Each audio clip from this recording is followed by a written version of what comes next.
Harry Potter and friends return to Hogwarts for their 4th year of witchcraft and wizardry in EA Games' adaptation of one of this fall's biggest films, The Goblet of Fire. While the gameplay is a lot more action-oriented and the graphics have improved, the camera is obstructive and the spellcasting is sloppy. Wondering why I brought you here, are you?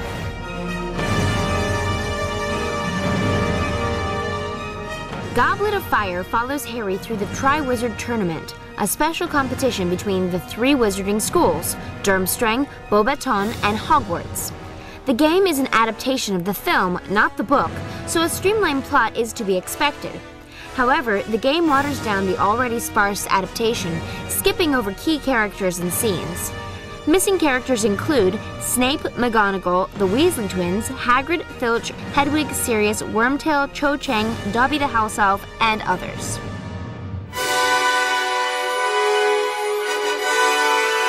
What remains of the plot is retold elegantly through storybook-style sequences that play when each new area is unlocked.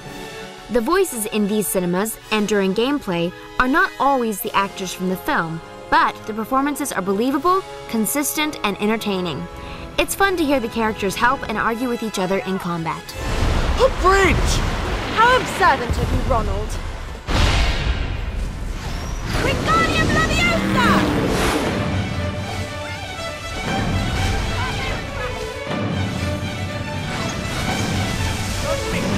This year, you can finally play with 2 other people as all 3 central characters, Harry, Ron, and Hermione.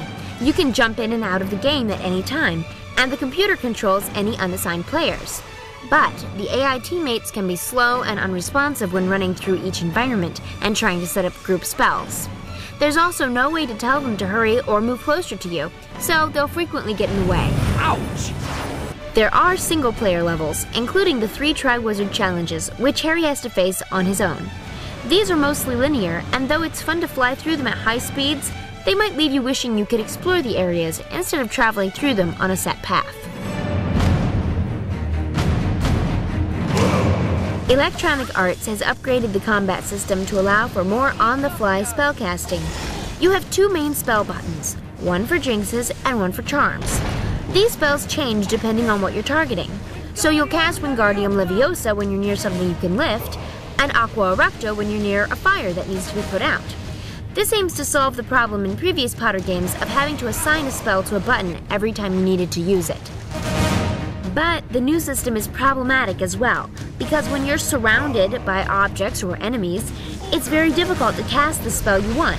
And with no way to lock onto a specific target, it's also difficult to control where that spell is cast. This creates lots of frustrating button mashing, especially when you're playing with other people and you're trying to target the same object or attack the same enemy.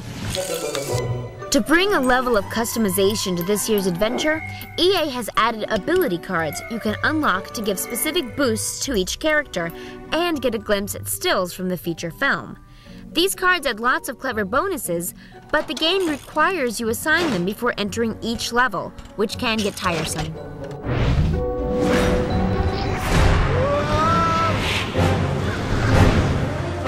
The graphics have definitely gotten an upgrade this year. The character models are more detailed, allowing Harry, Ron, and Hermione's personalities to shine through. The backgrounds are more elaborate and create a wonderful sense of depth, and the spell effects are more colorful and explosive. The physics are also more fun to play with when you pick up enemies or objects and throw them around. However, Goblet of Fire is missing the free-roaming gameplay from previous games that allowed you to run through the castle and even fly around on your broomstick whenever you wanted. This year, Hogwarts is split up into multiple areas that you travel to directly, not by walking through the school, and there is not a single student or teacher to be found. Your goal is to collect Tri-Wizard shields and unlock new challenges, but you're never given clues as to the location of each shield. This not only makes it difficult to find some of them, it doesn't tell you when you can't get one because you haven't unlocked a particular spell, leaving you to waste time wondering why that one shield is unattainable. But the worst part of the design in Goblet of Fire is the lack of camera control. Although the camera can set up some impressive shots while you run through each area, objects in the environments are constantly blocking your view.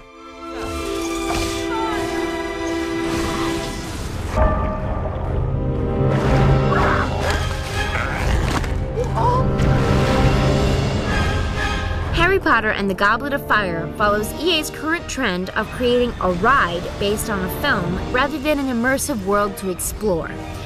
Potter fans will be disappointed by the lack of storytelling, and gamers by the lack of control and the limited scope of the game's environment.